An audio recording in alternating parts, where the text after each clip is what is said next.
यह कहानी है एक गरीब पिता और उसकी बेटी की। एक बार वह गरीब व्यक्ति अपनी बेटी को उसके स्कूल से लेकर शहर के एक महंगे होटल में पहुंचा। उस व्यक्ति ने फटे पुराने कपड़े पहने हुए थे और उसकी बेटी स्कूल की ड्रेस पहनी हुई थी। जब दोनों होटल के अंदर पहुंचे तो वेटर पूछा, सर आप क्या खाना पसंद करेंगे? आप अपना ऑर्डर बता दीजिए। तब उस व्यक्ति ने कहा कि आप मेरे बेटी के लिए एक प्लेट पाव भाजी लेकर के आ जाइए बस। वेटर ने कहा, सर आप कुछ नहीं लेंगे, आपके लिए भी कुछ लेकर आऊं। तो गरीब व्यक्ति ने कहा, मेरे लिए कुछ नहीं, आज मेरी बेटी के लिए पार्टी है। मैंने इससे वादा किया था कि अगर तुम इस जिले में 10th क्लास में टॉप करोगी तो तुम्हें मैं सबसे महंगे होटल में पार्टी दूंगा, तो आप सिर्फ बच्चे के लिए पाव भाजी ले आइए। वेटर ये बात सुनते ही दौड़कर अपने मालिक के पास गया और बोला कि सर आपसे एक छोटी सी रिक्वेस्ट है कि आप मेरी सैलरी से पैसा काट लेना, लेकिन आज मैं चाहता हूं कि उस बच्ची के साथ उसके पिता को भी एक प्लेट पाव भाजी खिलाया जाए, क्योंकि उस बच्ची ने पूरे जिले में 10th क्लास में टॉप किया है।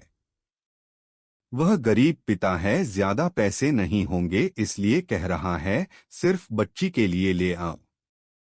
होटल के मालिक ने जब ये बात सुनी तो मुस्कुराते हुए बोला, तुम उसके पिता के लिए भी पाव भाजी लेकर जाओ, उसके लिए भी लेकर जाओ, पैसे मत लेना, 4 से 5 पाव भाजी पैक करवाकर ले जाओ और 2 से 3 किलो मिठाई भी लेकर जाओ और उनसे कहना ये पार्टी होटल की तरफ से है, आप ये मिठाई ले जाइए और जश्न मनाइए।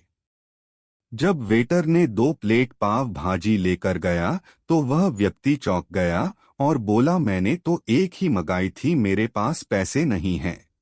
वेटर बोला, अरे सर शर्मिंदा मत कीजिए, ये पार्टी होटल की तरफ से है, आपकी बेटी, हमारी बेटी ने टॉप किया है, ये मिठाइयाँ लेकर जाइए और जश्न मनाइए।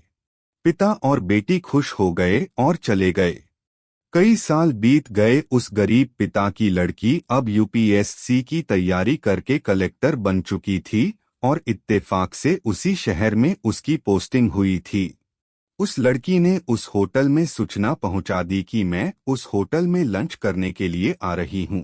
होटल के मालिक ने जब ये सुना तो होटल को पूरी तरह से सजावा दिया।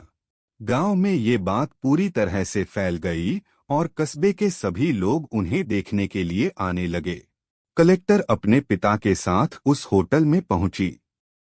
कलेक्टर ने होटल के मालिक से कहा कि शायद आप मुझे पहचाने नहीं, हम वही पिता पुत्री है जो कि हमारे 10th क्लास टॉप करने पर आपने मुझे पार्टी दी थी। हम वही पिता पुत्री है, आज फिर से आए हैं और आज पार्टी हम देंगे आपको, आपके पूरे स्टाफ को और पूरे गांव को, क्योंकि आपने गरीबी का सम्मान किया है। आपने उस दिन जो पार्टी दी थी, मुझे बताया कि मुझे कितनी और ऊंचाई तक पहुंचना है, कितनी और बड़ी मंजिल को छूना है। आपने एक नई प्रेरणा दी थी और आज मैं उसी प्रेरणा का एहसान चुकाने के लिए आई हूँ। वो मैडम ये सब कहते जा रही थी और आंखों से आंसू बहती जा रही थी। यह कहानी हमें सिखाती है कि कभी भी किसी गरीब का मजाक मत उड़ाना, हो सके तो उसकी मदद करना और अगर मदद ना कर सको तो उसका मजाक मत उड़ाना, क्योंकि वो सब देख रहा है। बनना है तो उसकी नज़र में अच्छा बनिए। जहाँ भी रहिए कर दिखाइए कुछ ऐसा कि दुनिया करनी चाहे आपके जैसा।